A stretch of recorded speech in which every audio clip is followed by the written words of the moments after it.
Armenia, a beautiful, proud, and prosperous land, set in the crossroads of Europe and Asia, between Turkey and the Middle East, between the machinations of the Russians and the defensive-mindedness of the Arabs to the south.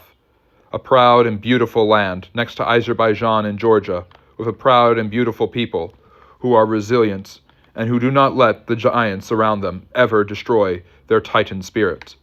The great kingdom of Armenia thrived for centuries, the first ever to adopt Christianity as its state religion when Christianity was still being persecuted by their neighbors.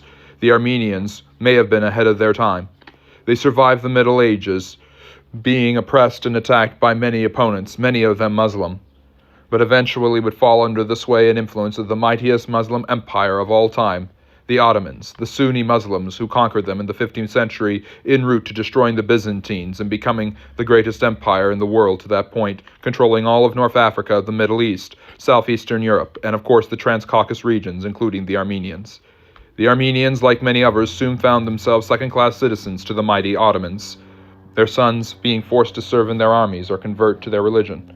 They would pay taxes to avoid service in the Muslim armies. They would do what they could, but were often discriminated against. Even as the Ottoman Empire declined, it sought to keep its foot on the face of the Armenian people.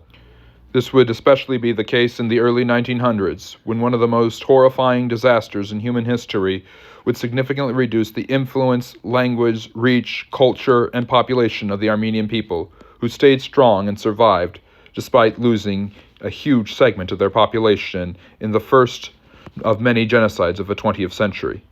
The Armenian Genocide is one of the most controversial historical events of the 20th century, and it is highly disputed and debated to this day, with the Turkish refusing to ever acknowledge its occurrence, and with many others supporting the Turks, while many in the West have backed the Armenians in their constant struggle to receive not only retribution, but acknowledgement for the suffering that may have cost the lives of 1 to 2 million Armenians between 1914 and 1916 in the deserts of Syria and in the eastern lands of the Ottoman Empire. Like the Holocaust, the displacement and massacre of the Armenians was a byproduct of a world war, the First World War, making it the first major genocide of the 20th century. The Ottoman Empire, eager to regain its standing, had allied itself with Germany and Austria-Hungary and the Central Powers, going to war against Britain, France, Russia, and later the United States. This would lead to untold amounts of suffering, not just on the militaristic front, but on the civilian. Millions, tens of millions, dying and suffering for the glories of many great and yet declining empires. Horrifying amounts of loss of life on both the military and civilian front. And the Ottomans themselves were drummed into a war they were ill prepared for, having been in great decline, the sick men of Europe compared to their European counterparts. They struggled immensely, being surrounded on all sides throughout much of the war, and being completely outgunned by the French and the British. Even the Russians, who were struggling themselves on the Eastern Front against the Germans, the already weakened Ottoman Empire would continue to struggle in this war, not reclaiming any of the lost glory which had been the reason for their entry. They were soon encumbered by the British, the Italians who joined the war on the side of the Allies a year later, the French, and the Arabs who, spurned on by T.E. Lawrence, started the Arab Revolt, which would get their freedom from the Turks. The Ottomans were suffering, and with the Russians breathing down their necks, multiple incursions meant a weakening in their system and their empire. The once mighty empire teetered on collapse, and controlling what land and what people they had was their main objective, especially the Armenians. With attacks on all fronts, things would only get worse, as the Russian advances in the Caucasus region were extraordinarily successful in 1915, and with Armenian partisans joining the Russian flanks left and right, and with Armenia coming loose from the Ottoman grip, the Armenians were expelled.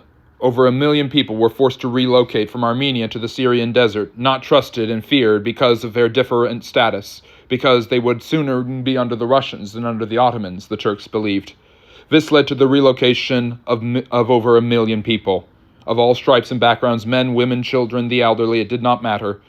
They were forced into the Syrian desert without provisions or shelter. Those who did not go were soon brutalized by roaming gangs of thugs, who would soon kill as many men who refused to fight for the Ottoman army or evacuate as possible, leaving behind mass graves and littering the area with skeletons. Women were kidnapped, violated, and put into harems, while children were separated from their parents and put into Ottoman families, a long-time tradition done to Christian youth. These continual hardships would last for over a year, as more than 1 million Armenians and hundreds of thousands of Turks and other Ottoman nationals were displaced to be kept safe from the invaders, the Allies, in the Syrian desert. The war continued to go poorly for the Ottomans, as well as the Central Powers, and by 1918, the war was over. Turkey was restructured as the Ottoman Empire collapsed, and thanks to the workings of Mustafa Kemal Ataturk and the Treaty of Lausanne in 1923, the Republic of Turkey was created, and the rights of the Armenians, who were crying out at the horrifying catastrophes they had suffered, fell on deaf ears to the international community and the new Republic of Turkey, who refused to acknowledge these brutalities. These brutalities, these actions continue to be at the heart of Armenian protests and criticisms from both sides of history, which demand that either the Turks acknowledge what their Ottoman forebears did in the midst of war, committing heinous crimes, atrocities, and a genocide, and those who believe in a more nuanced approach, seeing it from both sides, and those who seek eagerly to defend the Turkish government and their Ottoman checkered past.